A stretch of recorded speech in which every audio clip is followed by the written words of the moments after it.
reputation for starting late meetings or something. He is respected. The House Elections Committee will come to order.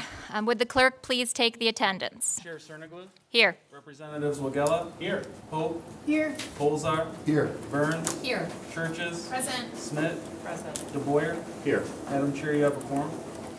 Thank you, Mr. Clerk. Representative Churches makes a motion to adopt the minutes from the June 13, 2023 meeting.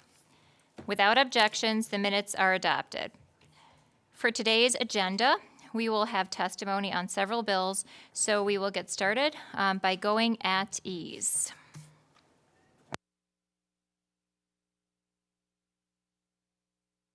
The Elections Committee will go at ease at the call of the chair.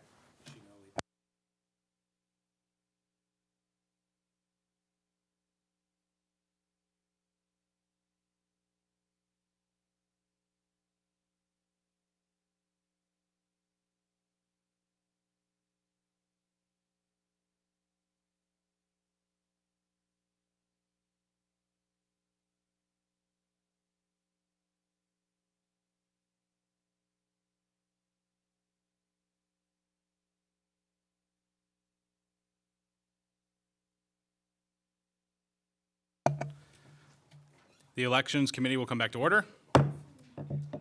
We will now have testimony from Representative Cerniglu on House Bills 4755 and 4756, which she introduced last week.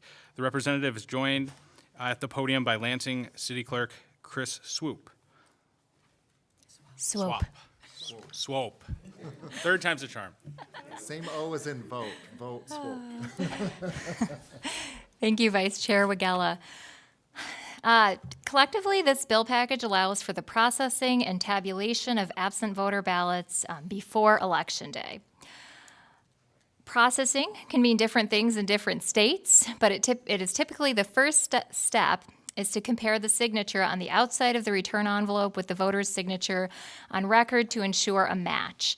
In some states, once the signature is verified, the envelope can be opened and the ballot prepared for tabulation by removing it from the envelope, flattening it, and stacking it with other ballots. Some states may allow ballots to be run through the scanner as well, but without hitting the tally button to obtain results. 38 states and the Virgin Islands permit election officials to begin processing absentee mailed ballots before the election.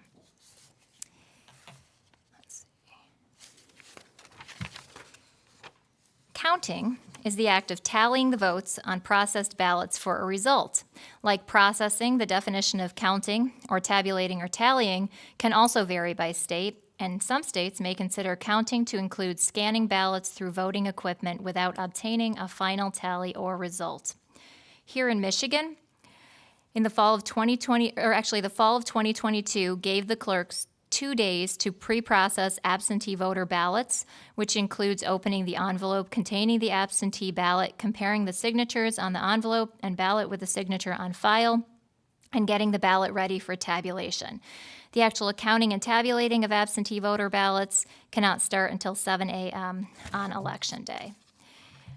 HB 4756 amends multiple sections of Michigan's election law, allowing for the early processing and tabulating or counting of absentee voter ballots.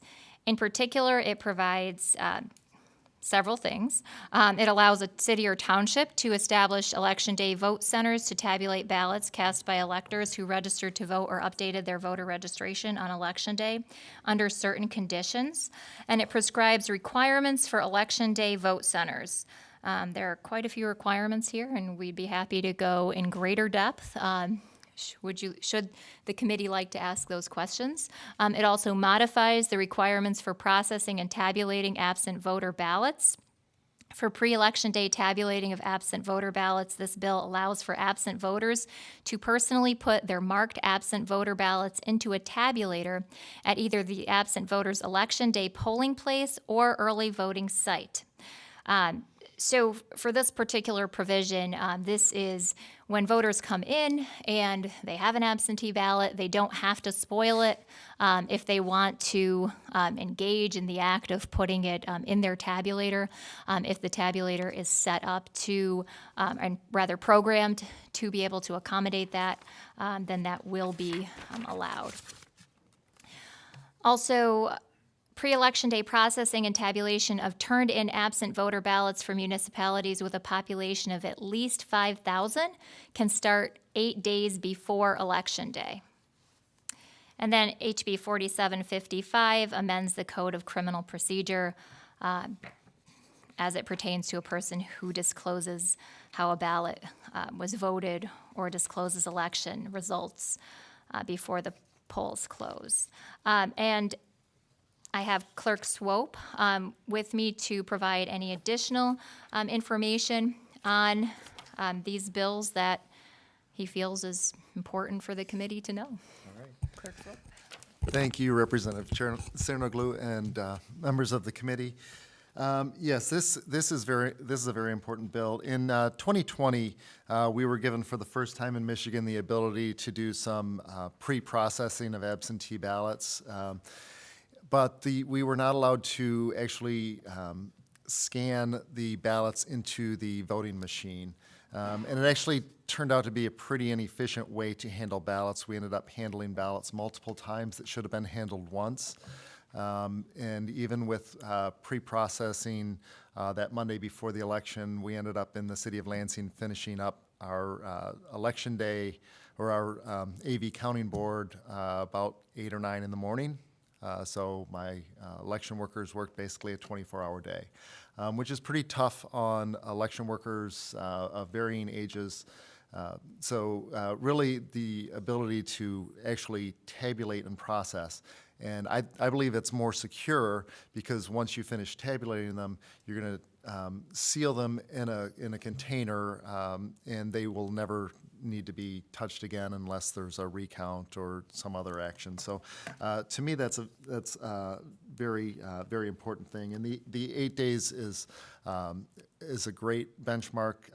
The bill also sets right now, if you have turned in an absentee ballot, you can contact the clerk's office and spoil it up until the Friday before election. This moves that deadline a week earlier, which is a weekend before the processing of ballots. So it still has that security and standard statewide deadline of when you can spoil a ballot that you have already returned.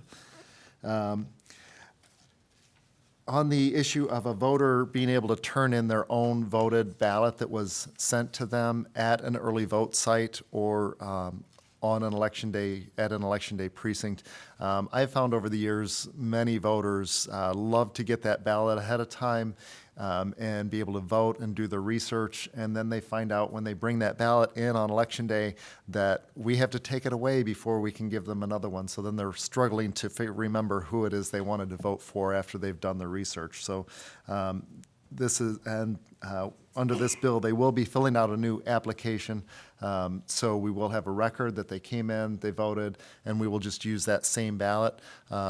For any community in Michigan with 250 or fewer precincts, it's already required under state law that the ballot be identical for the election day and absentee voter. So for all but one jurisdiction in Michigan, the tabulator it'll be the same identical ballot. I think it's very good that this bill very clearly states that once you have a ballot that's gone into a tabulator, you can no longer spoil it. You know, all identifying marks are taken off of a ballot before it goes into a tabulator. So we, just need to make that clear. Once it's voted, we don't know what ballot is whose, so that is your deadline. And then the last thing I want to mention is about the vote centers that Representative Cernoglu mentioned. These are important in some communities. City of Lansing would not be eligible for this. The bill outlines that you have to have had 500 election day registrations in one of the last 2 November elections. And as far as I know, that currently only hits 3 communities. Primarily Ann Arbor and East Lansing are the ones that need this. If you think about it on election day, you come in to vote, you change your address, you vote an absentee ballot, it gets put in an envelope, sealed with your signature, we compare the signature, and then we have to send that to the absent voter counting board. Saving all of those steps of putting it in an envelope, sending it to the AV counting board, and letting the voter put it in, put the ballot in their tabulator themselves will be a huge, huge time savings for those communities. So I appreciate you taking up this bill. Do we have any questions on House Bills 4755 and 56? Representative DeBoyer? Thank you, Chair. A couple questions, just for clarity's sake. On the in-office tabulation of the AV ballots, that'll be a separate tabulator from an early voting tabulator? For the Election Day Center, yes. Right. So you'd have the early day voting ballot, tabulators. You'd have the AV, early voting AV tabulator, whatever term you want to use to describe it, right? So will that have to be canvassed and balanced on a daily basis the same way the early voting tabulators will have to be canvassed and balanced? Well, that's Does that make only sense? on Election Day, that early vote center. Or I mean, that Election Day Center, is that, just make sure we're on the same. Well, so, and that's why I'm asking this. So if I were to come in to my clerk's office 5 days before the election, right, and I have my AV ballot in my hand, I can tabulate that. Right. You then transfer to become an early voting So voter. now, So it, so I would have to take that ballot to a early voting tabulator to tabulate it? before Election Day, yes. Right, so just walk me through that process of managing that envelope, right? Because I'm in an envelope right now, right? Well, not necessarily. The requirement is that it be, so I mail you a ballot. Yep. And you decide that you want to put it in a tabulator yourself, okay? Right. So you bring it into an early vote site. There's no requirement for you to bring the envelope. The requirement is for you to bring the secrecy sleeve, and then you would be filling out a new application to vote. So you would be transferring yourself from a vote by mail voter to an early vote voter by filling out that new application. You just would not have to complete an additional ballot.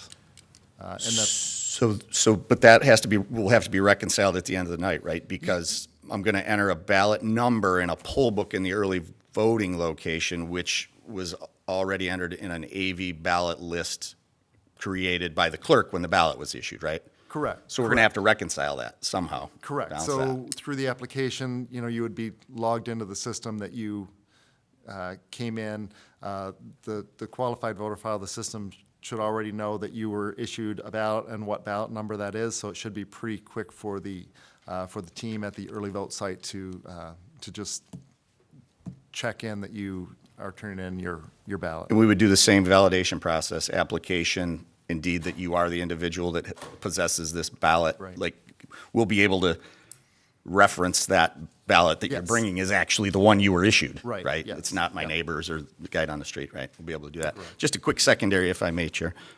So on the early tabulation, and you mentioned it, you addressed it, that we're going to move that spoil date backwards a week. We're going to push it back a week. So just for what it's worth, there's a reason that spoil option exists, right? And that spoil option exists so individuals who may have changed their mind on how they voted could come in, spoil their ballot, and recast their ballot in all races, a single race, a proposal, whatever the case may be. So by pushing that back, and it being at the discretion of the municipality whether they do early tabulate or not, don't you see that as a potential unequal access? Because it is possible that events occur in an election, local, state, or federal, that would want you to change your vote. And as we push that back, I just see that infringing on a voter's opportunity to cast a ballot that they are most comfortable with. And how would you address that? Well, I think each voter makes their own decision about how they're going to vote and when they're going to turn their ballot in, what method they're going to use. Same argument could be made for early voting. A voter has made a choice. Yep. A voter has signed and entered that choice, and the ballot has, in an early voting site, the ballot has gone into a tabulator. There is no retrieving that. We have, unfortunately, voters on Election Day who cast a ballot, walk in, come back 5 minutes later and say, I forgot to vote the back side. It's like, I'm sorry, you don't have that opportunity because you missed it. So yes, there are, a voter can hold the ballot till the end if they think that's happening. I have a feeling that in the presidential primary, that is the most likely scenario when voters will hold ballots toward the end. Right. But, we do have to have some point where it's a cutoff. Well, that voter responsibility matters ultimately, right? What their decisions and choices are. So, all right, thank you. Representative Burns. Thank you, Chair. Thank you for your testimony today. Clerk Swope, can you tell us, would this bill that streamlines the process empower you in your role to attract and retain staff for your office and/or elections workers? Definitely. I can tell you, election workers do not like working past midnight or even, past 9:30 or 10 a lot of times. So the ability to, promise, hey, we're not going to have an overnight session again, will definitely be a benefit. And being able to spread people out, just like voters like to spread themselves out, voters, there's studies from other states that if you have to vote on election day and there's a line, you're angry about it. But if you get to pick the day that you're waiting in line, maybe 2 or 3 hours, you don't mind. Hopefully, we won't see that. But the same thing with election workers. If they can spread themselves out, work at the time of day that works for them, when they're most aware and alert. And that's another thing about, these late night pushes. They're losing awareness, alertness. I'm losing awareness, alertness. So there are definitely a lot of benefits of spreading the work out. Wonderful. Thank you so much. Are there any other questions from the committee? Representative Smith. Thank you, Chair. Thank you for your testimony.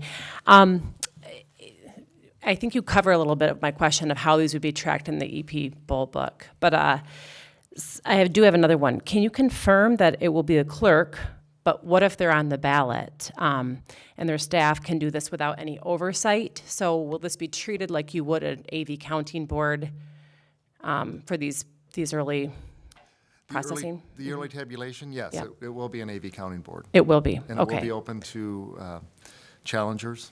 Okay, perfect. Thank you. Thank you, Chair Cerniglu and Swope, Mr. Swope. Thank you. The Elections Committee will now go at ease.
The Elections Committee will come back to order. And I'm going to invite Erica Peresman from Promote the Vote to join us. And also just wanted to be sure that we covered some of the things in the substitute that will be offered today on the early processing. So perhaps if you would be willing to speak to the substitute, Ms. Peresman, and also anything else in the bill that you would like to share with our committee. Thank you for joining us. Thank you for having me, Chair Cerniglu and members of the committee. Would it be helpful if I start with the sub? Sure. Okay. There were several changes made in the sub. Most of them are not substantive, but I can run through them. In the section relating to the Election Day vote centers, there was a public notice provision added so that the public and challenger organizations will know when a municipality has elected to have an Election Day vote center.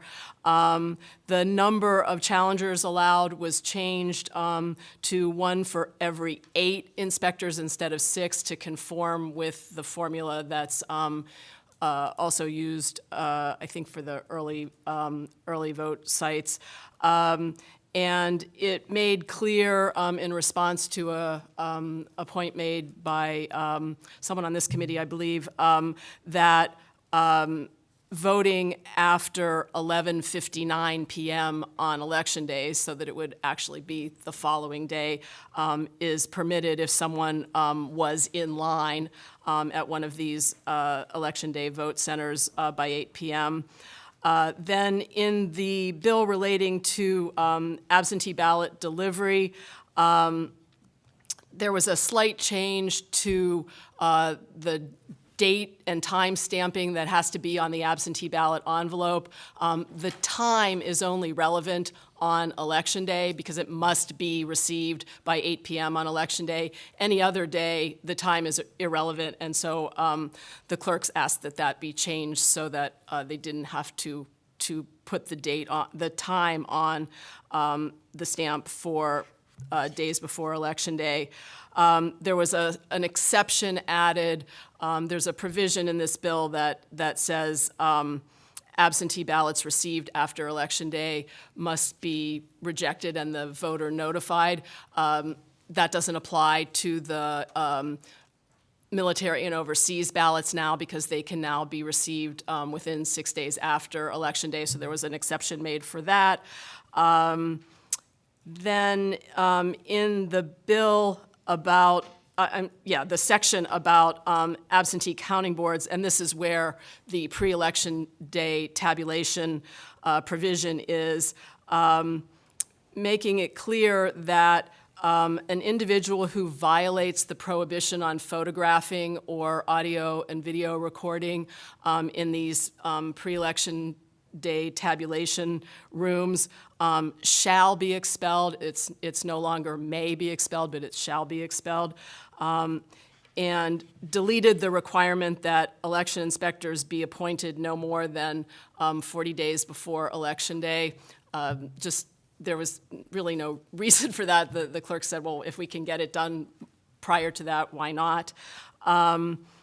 It broadened the universe of who can administer the oath to the people in the absentee counting room, and made it clear that county clerks must notify the Secretary of State of their intent to do pre-election day tabulating if they're doing it in a joint county-run site. Clarified what was meant by existing website of a clerk. There are some provisions that require notice of certain things to be put on a municipality's website, and it made it clear that if the website exists, if it's available, they need to put it on. If not, then they only have to post it in the clerk's office. And finally, just change some wording very slightly to make it clear that there's a provision that has a delay during early voting when absentee ballots are received. They won't be sent for processing until the day after they're received to allow for the qualified voter file and the poll books to be updated. And that was just clarified to make it clear until the following day. So those were the changes made in the sub. I think I got them all. Thank you. And do you have anything additional to add? Yes, I'd just like to say that Promote the Vote strongly supports these bills because they're going to allow Michigan to do what the clerks have been asking for years, as Clerk Swope said, and what other states already do securely and successfully, namely tabulate the ballots before Election Day. I think we've made it clear, others have made it clear, that does not mean that any results are going to be available before Election Day. They cannot be generated or reported until after 8 p.m. on Election Day. But as Clerk Swope said, this will really change the dynamic of these counting rooms. The process of checking in those ballots and making sure that everything is done properly so that it balances at the end, it's very meticulous work, and it's very time-consuming. And it doesn't make sense to have people doing that who are sleep-deprived. We don't want this process to be at risk of error. And by this bill will help ensure that this is being done by people who have had the opportunity to sleep and can do it with the proper attention to detail. The other thing I wanted to mention is that this bill will also diminish or help diminish the type of toxic disinformation that we had in 2020 and to a lesser extent in 2022. The results of an election don't change when reporting happens later. But unfortunately, there is a perception sometimes that they change when you have precinct results being reported prior to absentee ballot results. And that is exactly what happened in 2020. And it was predictable. We knew it was going to happen because we knew that our law did not allow absentee counting boards to start tabulating those ballots before 7 a.m. on Election Day. We don't want to have that kind of disinformation. The results are going to be the same regardless of when they're reported. The result is the combination of the precinct result, the absentee ballot results, and in Michigan now, the results that come in after Election Day from military voters. That's the result, and it doesn't matter when they are reported, it's going to be the same. But we don't want there to be a perception that anything is changing. So I think that's very important so that we don't repeat the kind of disinformation that we had in past years. And as has been mentioned, there are many security provisions in these bills. There are provisions that preserve the secrecy of the ballot and penalties for people who break those rules. So again, Promote the Vote strongly supports the bills. Thank you, Ms. Parisman. Does anyone have a question? Sure. Rep. DeBoyer? I'm just curious when you got this bill, because it was just laid in front of me. The sub. Well, I was involved in the work group that was working on it, so, but I did not see the sub until late last night. Okay. So will I be able to, at next committee, will I be able to ask some further questions after I have an opportunity to read through this and look at what's going on it? I mean, will that be a legitimate? We are going to be voting this out of committee today. However, if you do have questions, you may ask as So we're to going what to she vote a sub out of testified. committee that just got laid in front of me. We are going to vote this out. However, we will also be voting again on the floor, and we would be happy to provide an opportunity for you to ask questions before that if you'd like to. Great. Thank you, Chair.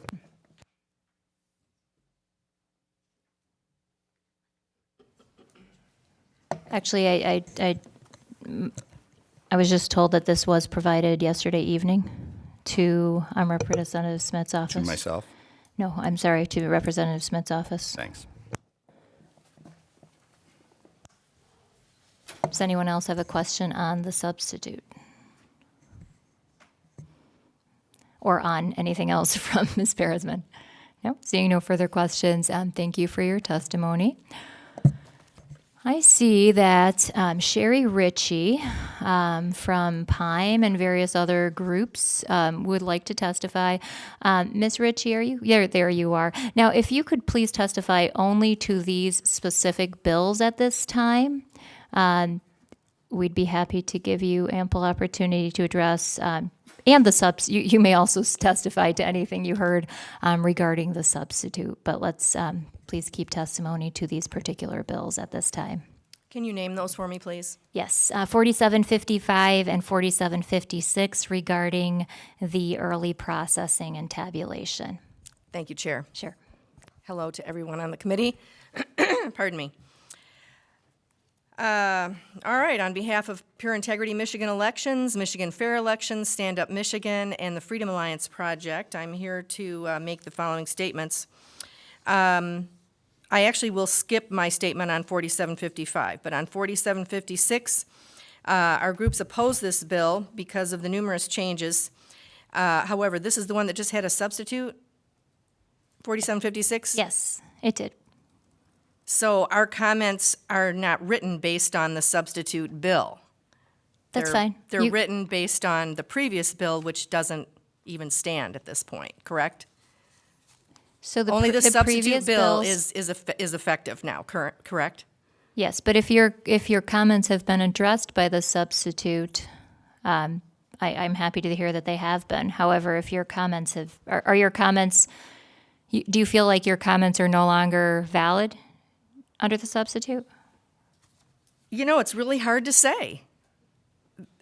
Sure. Well, It's why don't really why hard don't to you? say. I'm going to read my statement Yeah, as written, if you want to okay? go ahead, we'd be happy to right. respond as to whether or not that's been addressed by the All right. substitute. Thank you. All right, it's just a lot of information with a lot of detail that needs to be considered and weighed out, and it's really very difficult to present commentary, public comment, which is required. Would you like to present comment right now or not? I will. Okay, thank you. We oppose 4756 for the following reasons. Only one challenger for every 8 election inspectors. This removes the ability of challengers to observe all election tables and operations as outlined in prior established rules. Tabulators in these election day vote centers will essentially need to accept a ballot from any precinct in the jurisdiction, and PIME has warned against the mixing of ballots in prior testimony.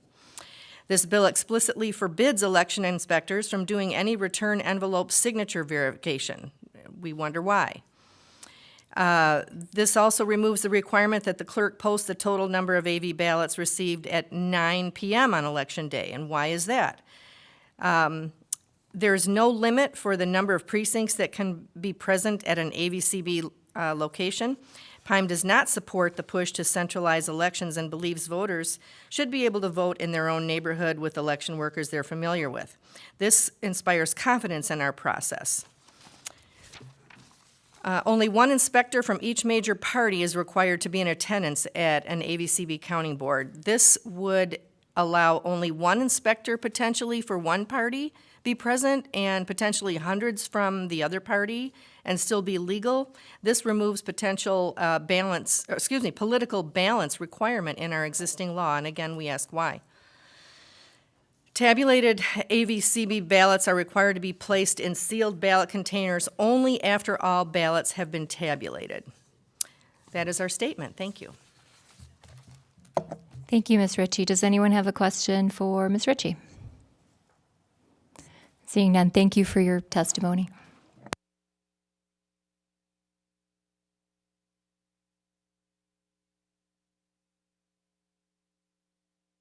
We will now allow testimony on House Bill 4534, introduced by Representative Stone, who is here to speak on the legislation. Welcome, Representative Stone.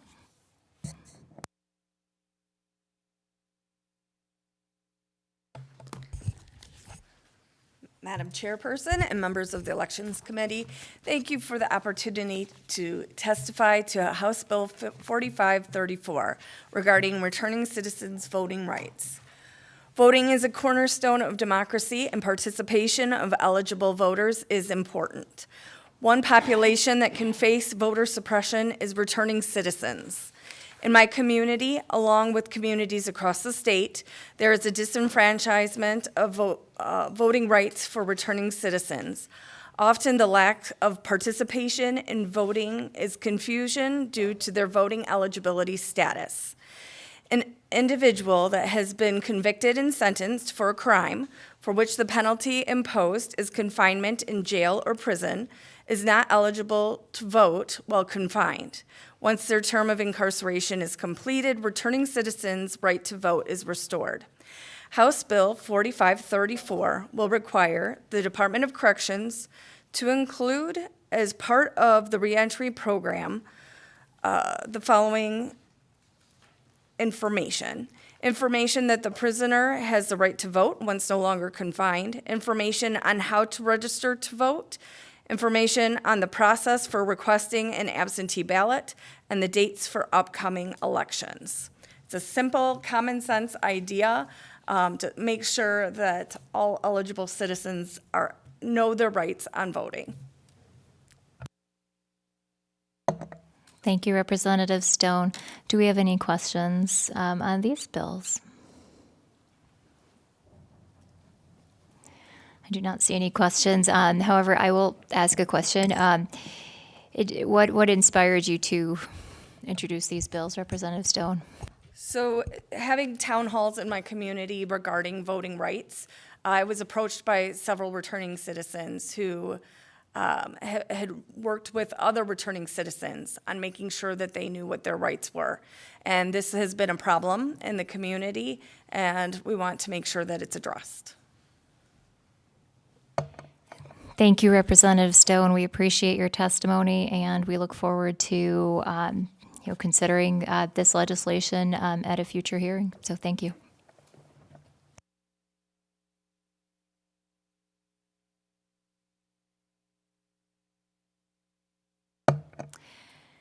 I would now like to welcome Representative Glanville, if she is available. Welcome, Representative Glanville. We will have additional comments from Representative Glanville on House Bill 4210.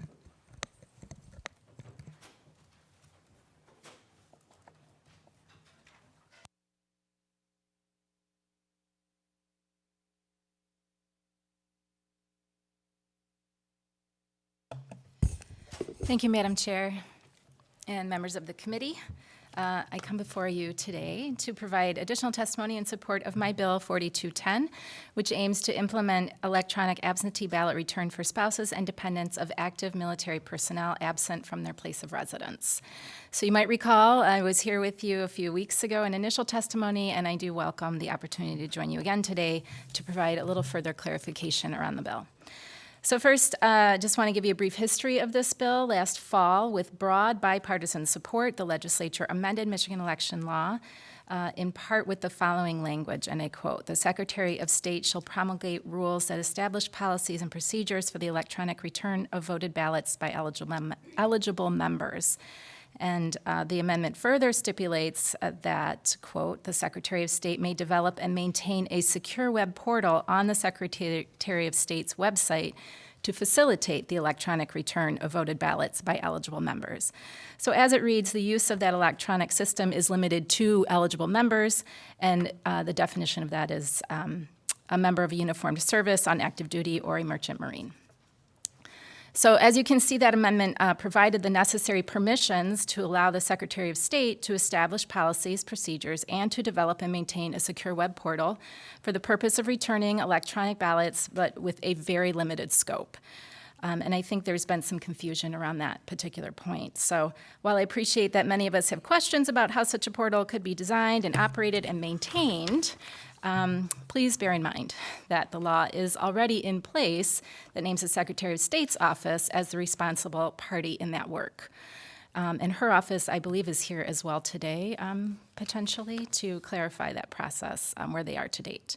But as a reminder, the bill that is before you today, 4210, simply asks that we expand the scope of that system to allow the spouses and dependents stationed with those eligible members to return their ballots using the same electronic system. So in closing, I just wanted to note that HB 4210 does have bipartisan support and co-sponsorship, which just goes to show that the continued willingness of the legislature and many of our partners to come together for our military members and their families. You know, easing the path to participating in elections is a truly meaningful way to demonstrate our gratitude for their sacrifices. And I urge a yes vote today so that this bill may move to the floor for full consideration. Thank you. Thank you, Representative Glanville. Does anyone have questions for Representative Glanville? And if they are more technical, like speaking to the actual, system, you might want to reserve them for the Secretary of State's office. However, you can. Okay. Well, you are welcome to ask Representative Glanville other questions. Representative DeBoyer. Thank you, Chair. Just rather simple. Obviously, the legislature, the executive branch of government, there's a check and balance, right, that exists between us and how we operate. I just am curious as to why we struck the rule promulgation and traded it for policies and procedures established by the Secretary of State. Why are we giving away that check to the Secretary of State? Page 4, line 4. We struck promulgated rules. Why did we do that? I would need to review that to give you an exact response. Thank you. Representative Smith. Thank you, Madam Chair, and thank you for being here to testify. I just would like to clarify that the substitute, does it still enact a section that would repeal the portion of the law that requires a common access card to use in order to return a ballot electronically? I believe the Secretary of State's office can respond a little bit to what the process is going to look like or what the process is, how it's being designed currently. Okay. Thank you, Representative Smith. Seeing no further questions, thank you, Representative Glanville. We are going to be joined by Jonathan Brader, who is the Elections Director for the Department of State. And he's going to be available to testify and answer questions on this bill on behalf of the Secretary of State. And we also have Aaron Shore from the Secretary of State's office. So we invited Mr. Brader to be able to answer some of those more technical questions about the process. So would you like to provide some background, Mr. Brader? Sure. Jonathan Brader, Director of the Bureau of Elections. Thank you, Chair Zerniglu and members of the committee for having me this morning. So I'm just going to talk a little bit about the general policy of electronic ballot return and how this legislation would change what the current law is and our operations there. So first, as Rep. Glanville noted, the legislature in passing Public Act 197 last year had already recognized the challenges that many overseas voters, including service members, of course, face in returning absentee ballots. And in doing so, Michigan joined the majority of states that already allow some form of electronic ballot return for a limited number of voters because they may find it difficult or impossible to get their ballots back otherwise. 4210 would include spouses of military personnel in the definition of eligible individuals that are able to return ballots. The Department of State's already indicated its support for this bill in light of the fact that spouses who are overseas, along with military personnel, face largely the same challenges in returning ballots that are attributable to the sacrifices that they have made by going overseas to serve our country. I'm just going to provide a couple of additional points from the Bureau of Elections standpoint about how the electronic ballot return process could work and our work to date. So as part of our preparation for implementing PA 197 of 2022, we have reviewed and discussed with several other states the processes that they use to facilitate electronic ballot return. We do have the benefit of not being the first by any means. In fact, a majority of states already do this in some way or another. So we have the benefit of their experience. We also have the benefit of some of the technologies and systems that are used for electronic ballot return getting more sophisticated and mature over the years. We also asked the Attorney General to weigh in on the applicability of 197 to other voters, and we have spoken with the Department of Defense specifically regarding the use of the Common Access Card and the military IDs. At this time, we have not yet determined the precise mechanism or technology or combination of technologies that voters would use to return their ballots electronically. There are a variety of software and other technology options that we could utilize, and again, we haven't made those specific determinations yet. Primary among our considerations, though, in addition, of course, to making sure there's access for voters, is managing the security and privacy risks that come along with utilizing the electronic return process. So no system in elections or otherwise is perfect and 100% free of risk. That's just reality. Electronic ballot return does pose different types of challenges to our system than the ones that we already address with paper ballots and other systems. And for the majority of voters, the vast majority really, marking paper ballots and returning paper ballots either absentee or on Election Day or now before Election Day at early voting sites will still be the method of voting. But we, just as with the protocols that we've set up in place to manage the risks inherent in those systems, we need to do the same thing to recognize this new method of voting. When it comes to electronic ballot return, the risks that those in the security field and elsewhere have noted primarily go to guarding against system intrusions, compromising ballots, or compromising the security or privacy of voters.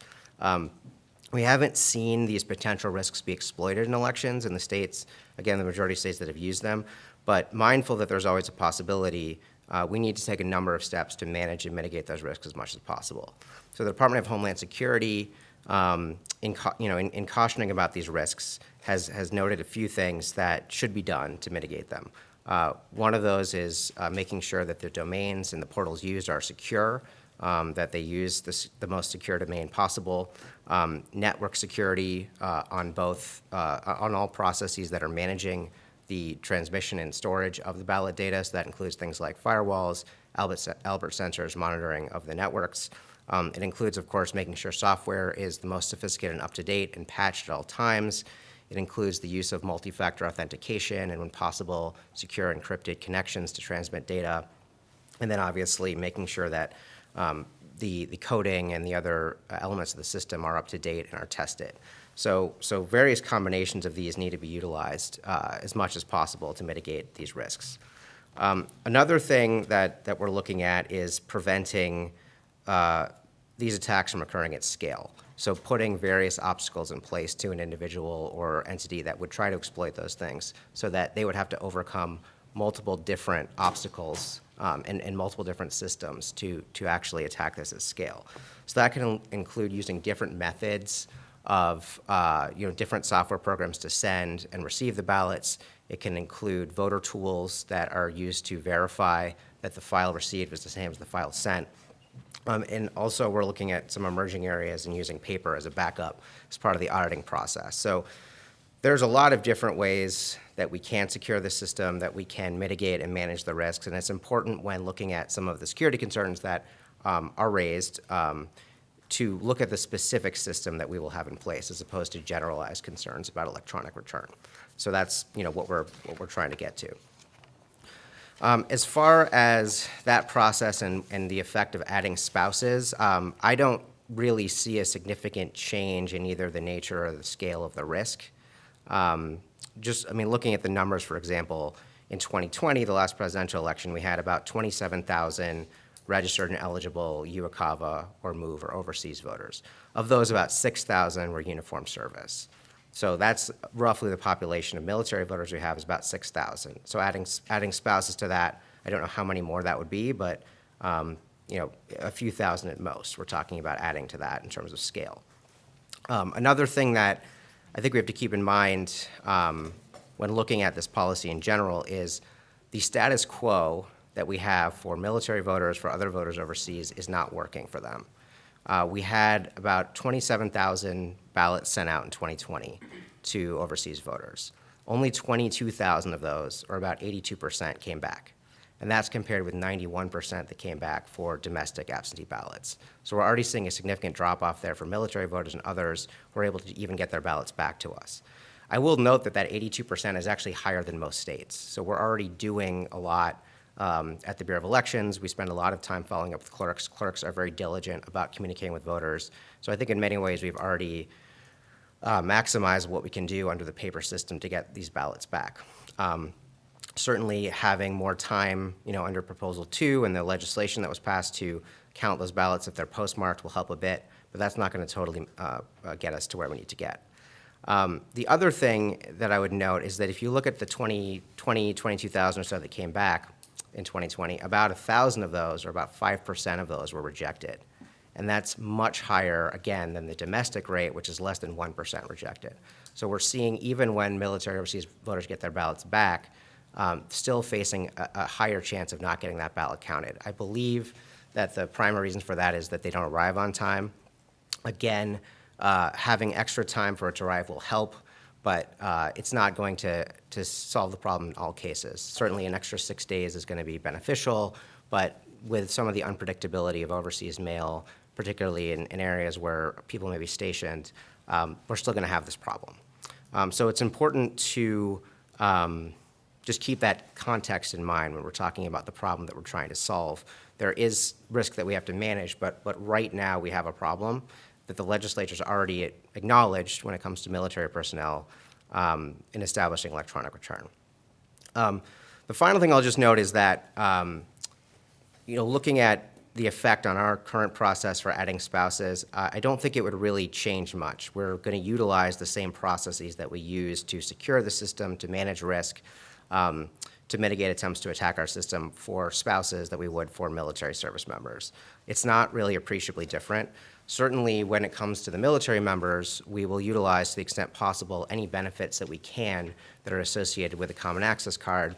But the Common Access Card is basically a method of applying a secure signature, which is helpful. We'll have to look at, the security of that process, although I'm pretty confident that it'll be a good one, given that it's from Department of Defense. But that doesn't cover the entire ecosystem. It doesn't cover the networks on the back end. It doesn't cover the method of delivery or return. There's still all those things that we need to work through and safeguard and secure, whether you're using a Common Access Card to apply a signature or something else like a driver's license. So we're still going to need to do that entire process to secure it, with or without spouses. Again, we need to look at the specific system that we end up with before we can assess what some of the security concerns might be with that. But I think overall, just as other states have, we can manage and mitigate that risk and make sure that our overseas voters are able to get their ballots in. Thank you, Mr. Brader. Do we have questions for Mr. Brader? Representative Wagella. Thank you for your testimony. And first, I just want to recognize, I think the motivation behind this bill is well-intended, extremely important, and I just want to recognize, I think no one on this committee would not want veterans to be able to vote, and I hope that our 6-day expansion will, of when ballots can be returned, will help with that. But my concern deals with security, which I know we've acknowledged is, there's no way to make an online system completely secure, but in 2019, the state of Michigan, under the Secretary of State, had a commission, the Michigan Election Security Advisory Commission, meet to discuss this issue. And I get that this law has already been passed, and we're looking at expanding a law that was put in place before I got here to Lansing and before many of the people of this committee did. But on page 33 and 34 of that report, they recommend against electronic ballot return because of the security risk involved.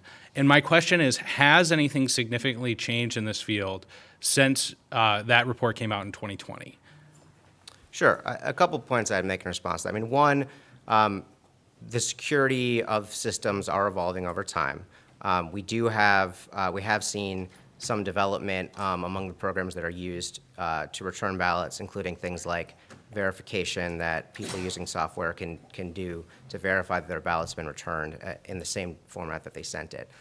Has the state of the world when it comes to electronic systems radically changed since 2019? No. We still have the same basic reality that no system is 100% secure. We can't change that.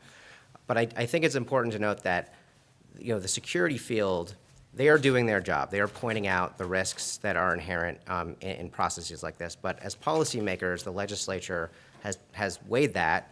And certainly, again, we are not talking about 100% of our voters in Michigan using the system.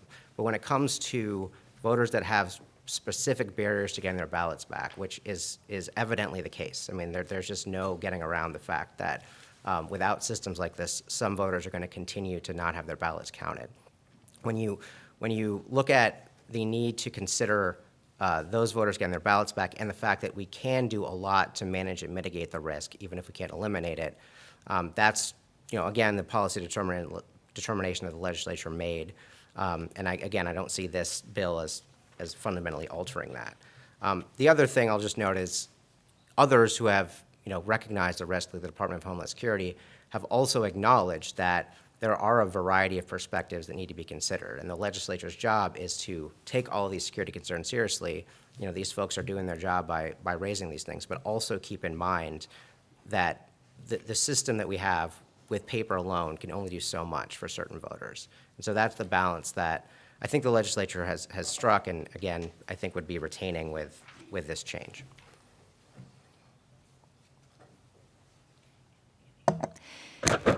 Thank you. And just before we go any further, I just want to just to make a quick kind of comment here on we are going to have a substitute for this bill as well.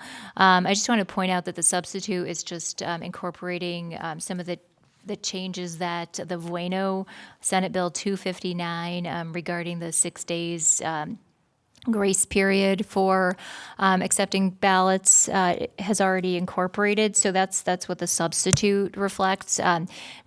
More specifically, I can read the different points here just in case anyone has questions about that also for the Secretary of State.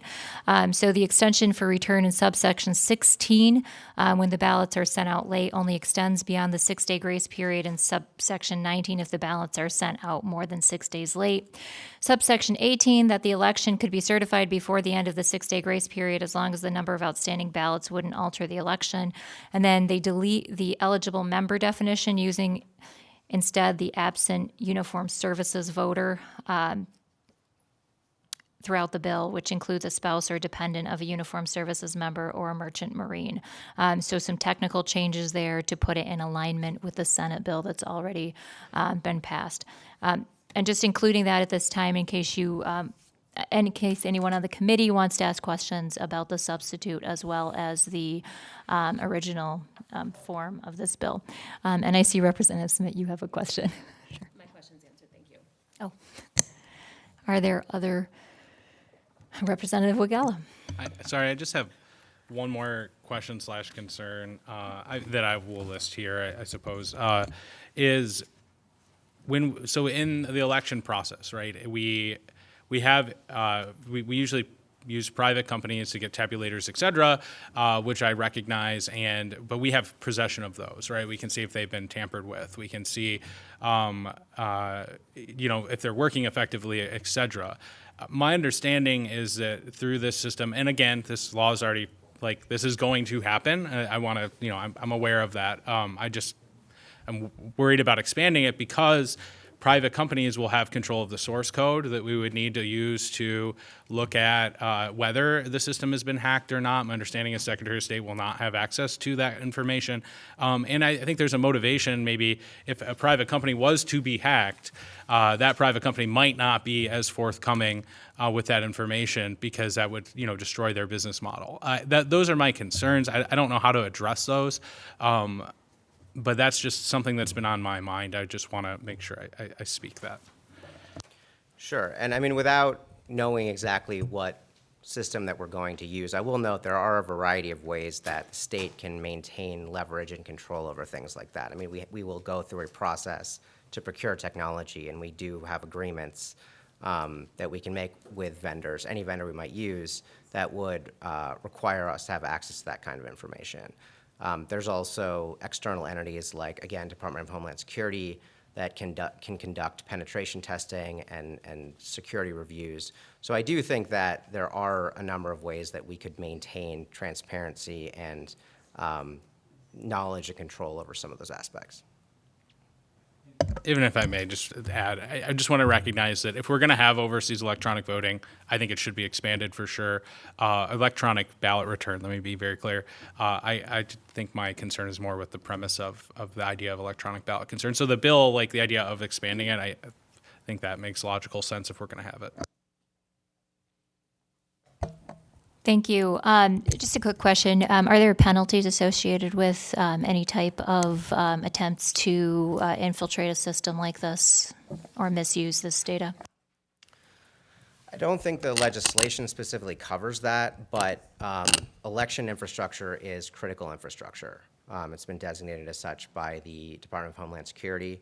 So in addition to any number of cyber crimes that someone would probably be committing by trying to compromise one of these systems, there are specific penalties that can apply that are more severe when you're compromising or attempting to compromise a system that's classified as critical infrastructure. There is a federal crime associated with, attempting to access one of these systems, I believe. Is that accurate? Not being an expert on federal criminal penalties, but yes, I mean, there are, I don't believe there's something that specifically applies to tools that are used by overseas voters to electronically mark ballots or return ballots. However, there are specific crimes and penalties that occur to, that apply to trying to compromise a system, a computer system, that is part of a critical infrastructure network, which would certainly include voting. Thank you, Mr. Brader. Ms. Shore, did you have anything to add at all about any of the Not testimony? on that specific question. I did, at some point, if the time is right, want to address Representative DeBoyer's question from Absolutely. from earlier. You asked about the striking the promulgation of rules. As we were working with Representative Glanville and she was introducing this bill, we were very mindful that the current law calls for a January 1st, 2024 implementation date. And rule promulgation, even when it's working well, is a time-consuming process.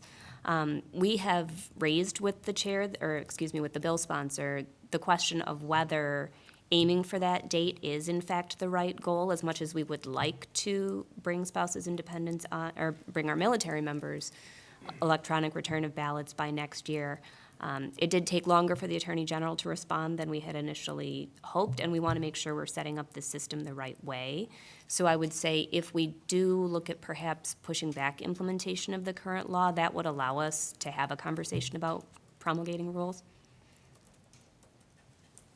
Thank you for that. You're welcome. Appreciate it.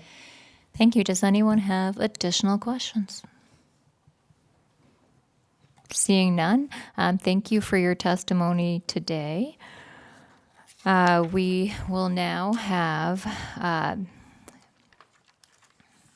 Representative Burns makes a motion to adopt substitute H1 to HB 4210. Mr. Clerk, please call the vote.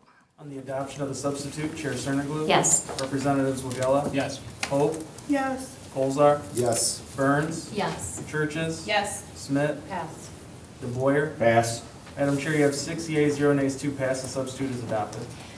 Thank you, Mr. Clerk. Representative Hope makes a motion to report HB 4210 with recommendation. Mr. Clerk, please call the vote. On the motion to report, Chair Cerniglu? Yes. Representatives Wagella? No. Pope? Yes. Colzar? Yes. Burns? Yes. Churches? Yes. Smith? Pass. DeBoyer? Pass. Madam Chair, you have 5 yeas, 1 nay, 2 pass. HB 4210's report of recommendation, substitute H1. Thank you, Mr. Clerk. Representative Churches makes a motion to report HB 4755 with recommendation. Mr. Clerk, please call the vote. On the motion to report, Chair Cerniglu? Yes. Representatives Wagella? Yes. Pope? Yes. Colzar? Yes. Burns? Yes. Churches? Yes. Smith? Pass. DeBoyer? Pass. Madam Chair, you have 6 yeas, 0 nays, 2 pass. HB 4755 supports the recommendation. Representative Colazar makes a motion to adopt substitute H1 to HB 4756. Mr. Clerk, please call the vote. On the motion to adopt the substitute, Chair Cerniglu? Yes. Representatives Wagella? Yes. Pope? Yes. Colzar? Yes. Burns? Yes. Churches? Yes. Smith? Pass. DeBoyer? Pass. Madam Chair, you have 6 yeas, 0 nays, 2 pass. The substitute is adopted. Thank you, Mr. Clerk. Representative Wagella makes a motion to report HB 4756 with recommendation. Mr. Clerk, please call the vote. On the motion to report, Chair Cerniglu? Yes. Representatives Wagella? Yes. Pope? Yes. Colazar? Yes. Burns? Yes. Churches? Yes. Smith? Pass. DeBoyer? Pass. Madam Chair, you have 6 yeas, 0 nays, 2 pass. HB 4756, report the recommendation, substitute H1. Representative Hope makes a motion to report SB 339 with recommendation. Mr. Clerk, please call the vote. On the motion to report, Chair Cerniglu? Yes. Representatives Wagella? Yes. Pope? Yes. Colazar? Yes. Burns? Yes. Churches? Yes. Smith? No. DeBoyer? No. Madam Chair, you have 6 yeas, 2 nays, 0 pass. SB 339, support the recommendation. Thank you, Mr. Clerk. Representative Colazar makes a motion to report SB 367 with recommendation. Mr. Clerk, please call the vote. On the motion to report, Chair Cerniglu? Yes. Representatives Wagella? Yes. Pope? Yes. Colazar? Yes. Burns? Yes. Churches? Yes. Smith? No. DeBoyer? No. Madam Chair, you have 6 yeas, 2 nays, 0 pass. SB 367, support the recommendation. Representative Burns makes a motion to report SB 370 with recommendation. Mr. Clerk, please call the vote. On the motion to report, Chair Cerniglu? Yes. Representatives Wagella? Yes. Pope? Yes. Colazar? Yes. Burns? Yes. Churches? Yes. Smith? No. DeBoyer? No. Madam Chair, you have 6 yeas, 2 nays, 0 pass. SB 370, for the recommendation. Thank you. Representative Churches makes a motion to report SB 371 with recommendation. Mr. Clerk, please call the vote. On the motion to report, Chair Cerniglu? Yes. Representatives Wagella? Yes. Pope? Yes. Colazar? Yes. Burns? Yes. Churches? Yes. Smith? No. DeBoyer? No. Madam Chair, you have 6 yeas, 2 nays, 0 pass. SB 371, support the recommendation. Representative Wagella makes a motion to report SB 373 with recommendation. Mr. Clerk, please call the vote. On the motion to report, Chair Cerniglu? Yes. Representatives Wagella? Yes. Pope? Yes. Colazar? Yes. Burns? Yes. Churches? Yes. Smith? No. DeBoyer? No. Madam Chair, you have 6 yeas, 2 nays, 0 pass. SB 373, support the recommendation. Thank you, Mr. Clerk. There being no further business before the committee will stand adjourned.